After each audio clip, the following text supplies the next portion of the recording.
Good evening, and thank you for joining us for this special Faith Nation featuring stories around the world.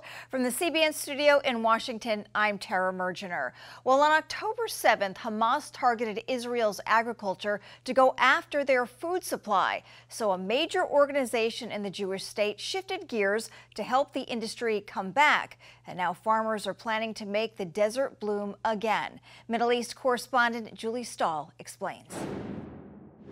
Nahal Oz sits less than a half mile from the Gaza border. On October 7th, Hamas terrorists killed 15 here, including the head of security, kidnapped 9, and also chose another major target. Why they bothered to burn this tractor, this 1.5 million shekel worth of tractor?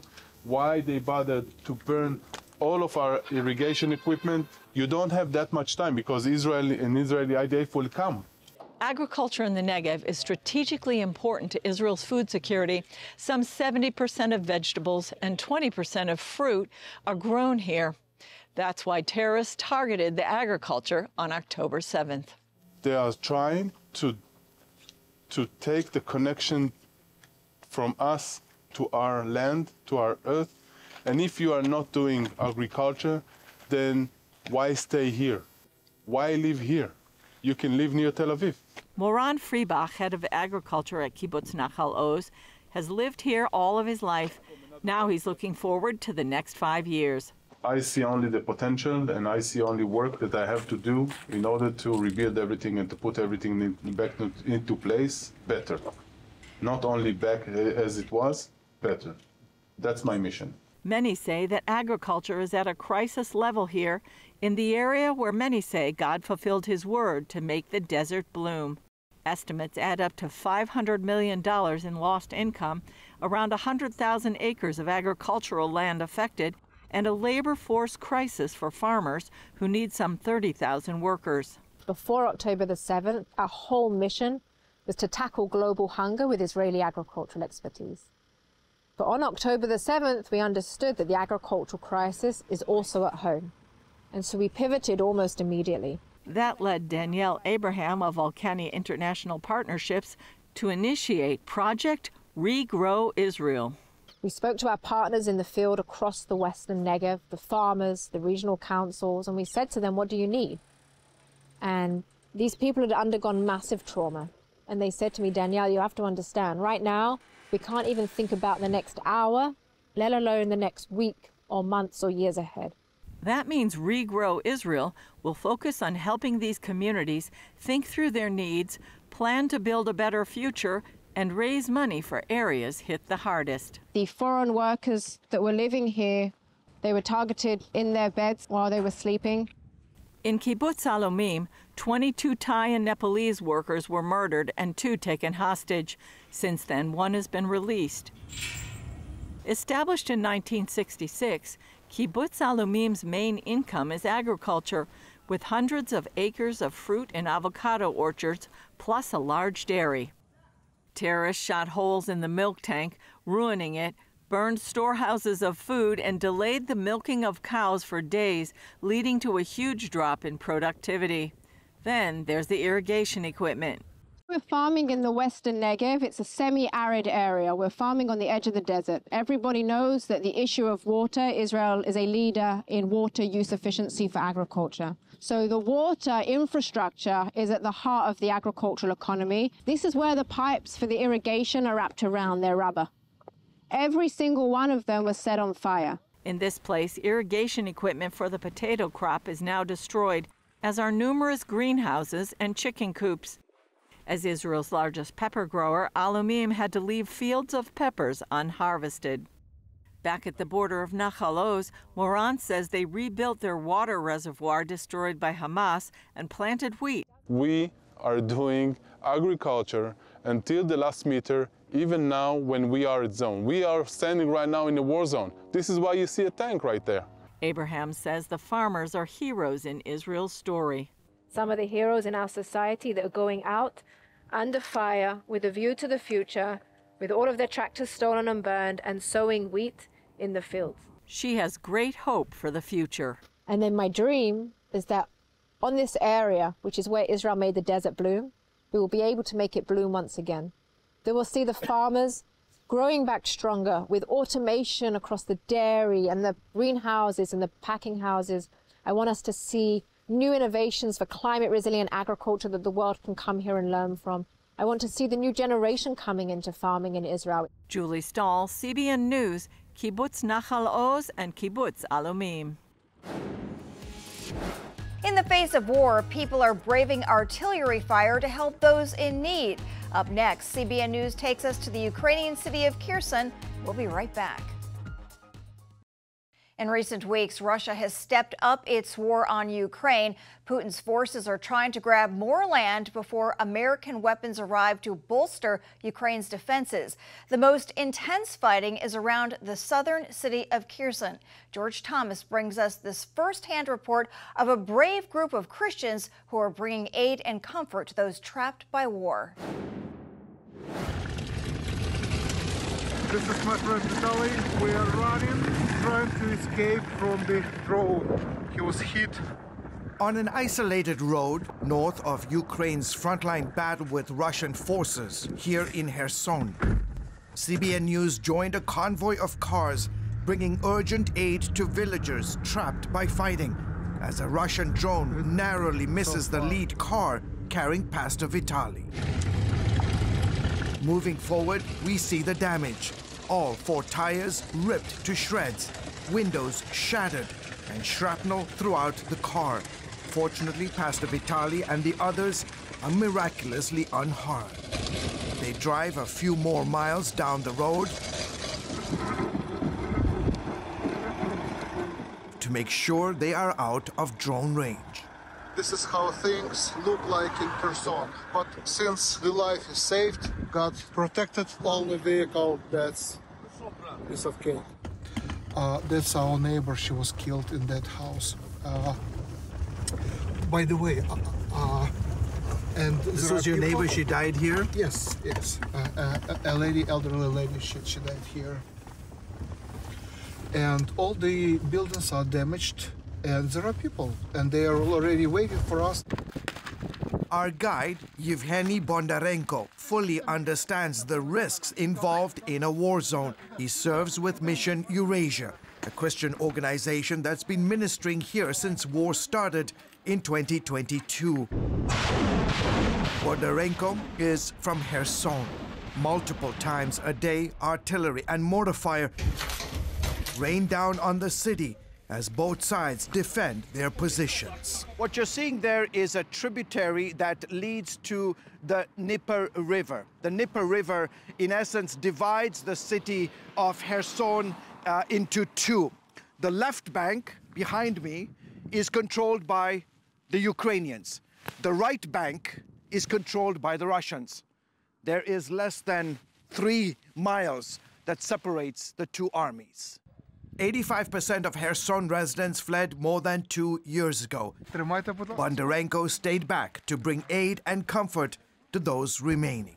On this day, as Russian forces launched mortars toward Ukrainian positions, CBN News witnessed Bondarenko and a fellow pastor move quickly as explosions go off nearby to distribute supplies to dozens of residents trapped between the 2 armies. Olena, darting out of her home, still wearing her nightgown, holds her young son tight and waits in line. This is our home. Yes, of course we're scared. But where else can we go? War is everywhere. At least we don't feel abandoned today, that someone has come with aid and cares for us. Bondarenko takes time at the end to share a word of encouragement from the Bible and leads the group in prayer for safety. Neighborhood resident Anastasia is touched by the ministry time. I realize my confidence and boldness must come from the Bible. God says to rely on Him and He will not abandon us. That promise brought Svetlana Harikatova and a team of Mission Eurasia medical volunteers to this village not far from the front lines. 5 doctors, a cardiologist, urologist, family doctor, and ophthalmologist volunteer around the clock, caring for folks who haven't seen a specialist in months. We've been traveling to the war zone areas for some time now because these places don't have functioning medical facilities, or there isn't one that's easily accessible because of the ongoing conflict. About a year ago, Mission Eurasia decided that the only way to reach some of these hardest hit regions, especially those areas that are in the conflict zone, was to use a mobile clinic. And so today they travel extensively throughout the east as well as the southern parts of Ukraine. In the south and east of Ukraine, the medical logistics is difficult, complicated, or destroyed, so people cannot get to a large city with a hospital. So that's why the medical mobile clinics comes to them. In addition to medical outreach, Mission Eurasia partners with several Christian organizations to train more than 1,000 volunteers to provide counseling in these times of war. There are so many people who need help, not only medical help, but also psychological help. So that's why every mobile clinic outreach includes professionals who can assist with trauma care. Whether it's delivering wood stoves to families in areas with damaged electrical grids, to printing more than 2 million copies of the Bible, or providing food to war victims, Horenkov, Bondarenko, and the Mission Eurasia volunteers have a singular mission: rebuild their war-torn nation while sharing the love of Christ. What we are doing here is fulfilling Christ's commandments, and it is obvious that people see that those who help them are connected to the church, so they are more open to the gospel, and they are more open to becoming part of a church community. George Thomas, CBN News, Kherson, Ukraine. Welcome back. Many consider China the greatest foreign threat. However, Beijing's rulers are facing internal threats no one is talking about. Dale Hurd explains why some are calling last year the Great Fall of China and how the second half of 2024 could be worse. The Chinese call it a tofu dreg project, or buildings made out of tofu. It means a badly constructed building or shoddy workmanship, and there are examples of it all over social media. Tofu dreg projects could also be a symbol of China today. It might look impressive on the outside, but underneath, it's falling apart. Experts told us that this would be the Chinese century. However, Xi Jinping's China dream is dying, thanks to a series of setbacks on almost every front. 2023 was a bad year for the Chinese government in just about every way, and 2024 does not promise to be much better. Last year was China's worst economically since 1976. A study that the government tried to suppress found that almost 1 billion Chinese may be living in poverty. There are a lot of things that are going wrong that are fixable, but fundamentally there are more things going wrong that aren't fixable.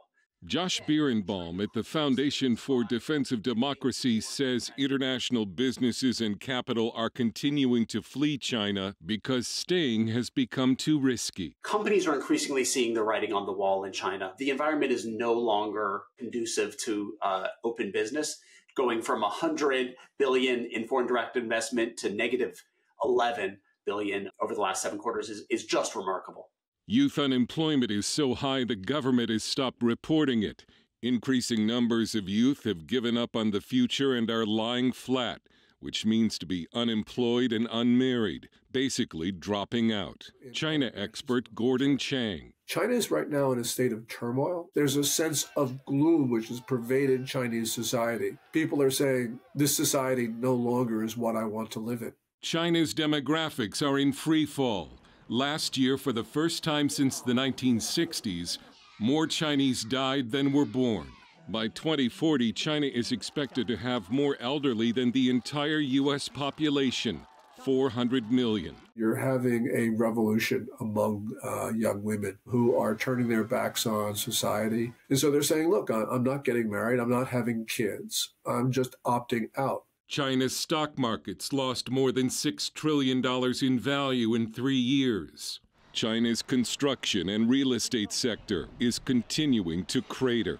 On the foreign policy front, China's attempt to intimidate Taiwan before the recent presidential election backfired. Beijing had ramped up incursions into Taiwan's airspace and even launched a missile with a satellite toward Taiwan right before Election Day. The Taiwanese people responded by electing a new president firmly opposed to reunification with the mainland. And this means that Taiwan is moving away from China. Purges in the party leadership and the military suggest Xi fears opposition. Chang believes Xi's only way out is to win a big war. Birnbaum says without a massive political pivot, China faces a grim future. I would think that in the short term, in the next 2 to 4 years, they will muddle, and after that, they will implode. Kind of like pieces of Chinese building materials. Dale Hurd, CBN News. Closing doors on Christians. Up next, a report highlighting the horrors of religious persecution around the world. And finally tonight, quoting scripture, sharing a story about coming out of a sinful lifestyle, even protesting progressive culture with silent prayers. In Europe, some Christians are facing jail for expressing their faith. And as CBN's Billy Hollowell explains, some are expressing concern similar persecution could soon cross the Atlantic. Religious liberty battles spreading across Europe and beyond are sparking fears about if and when these same struggles could come to America.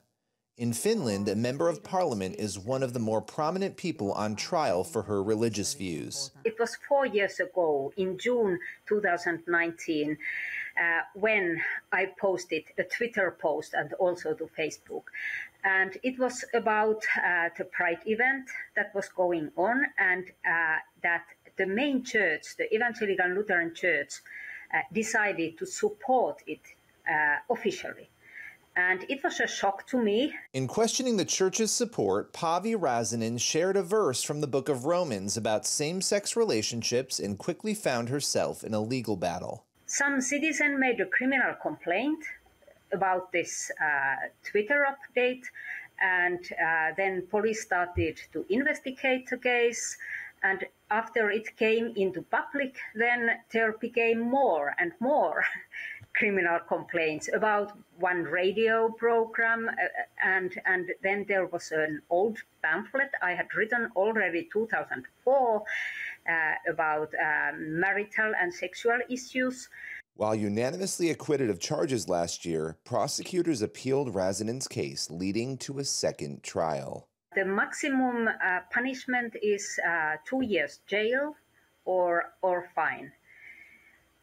But of course, in Finland, we have in our constitution, we have the freedom of speech and freedom of religion. Unfortunately, this struggle goes beyond Finland.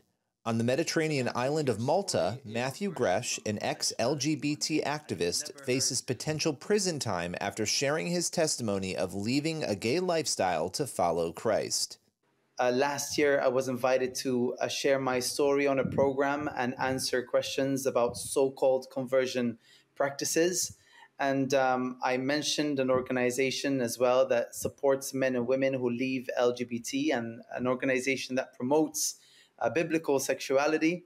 Within days, numerous people reported to police that Gresh violated Chapter 567 of Maltese law, which bans advertising conversion therapy. I had to go to the police, and I exercised my right to be silent, and the police pressed charges against me. Gresh says the potential ramifications could be sweeping. If I'm found guilty, I could spend 5 months in jail, or I could pay a fine of up to 5,000 euros in Malta just for really exercising my freedom to be a Christian and to support others who want to move away from unwanted LGBT identities or desires, etc. And Andrea Williams with Christian Concern points out how in the UK, abortion clinic buffer zones basically prevent people from assembling, counseling, and even silently praying outside those facilities. And I think it's very hard for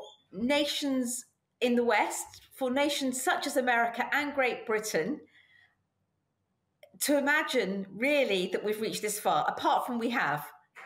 So I think that those that are watching this will think, really, has Great Britain created a space where you are unable to speak quietly, unable even to pray, unable even to walk alongside a woman to explain another way. Consider what happened to UK Army veteran Adam Smith Connor. Last November, officers began questioning him for silently praying outside of a clinic for his own son who had been aborted. So they informed me that they considered that my praying for my deceased son was a breach of the PSPO, that it was an act of disapproval of abortion, although I wasn't manifesting that prayer in any way. And if I hadn't told them, they would have had no way of knowing what I was praying about. It was a silent prayer in my mind.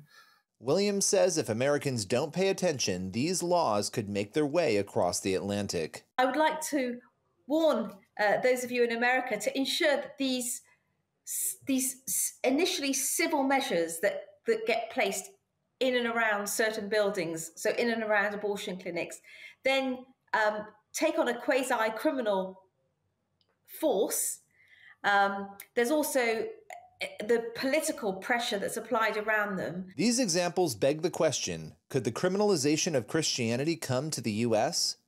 Jeremy Dice, Senior Counsel of First Liberty, says there's no easy answer. I really hope that that risk is low, but I can't say that it is zero because there's always forces that want to restrict our religious liberty for reasons I don't quite understand. Dice says the litany of cases prove the fight for religious liberty battles is ongoing and often takes years. The reality is that people of faith are facing a constant barrage of religious attacks, questions about their faith and whether they're welcomed in the workplace or the public square. In the end, Dice says stopping the chaos seen in Malta, the UK, and other nations from reaching the US depends on Americans' commitment to freedom. I'm grateful that we have a First Amendment. We have got other laws in place that protect our religious freedom, but it falls to you and I to make sure we're maintaining our vigilance to preserve these freedoms going forward for our next generations. And Americans don't need law degrees to play a role in protecting these freedoms. Prayer, staying informed, and exercising the right to vote are all powerful tools that don't cost anything but time. Billy Hollowell, CBN News. And that's going to do it for Faith Nation. Have a great night.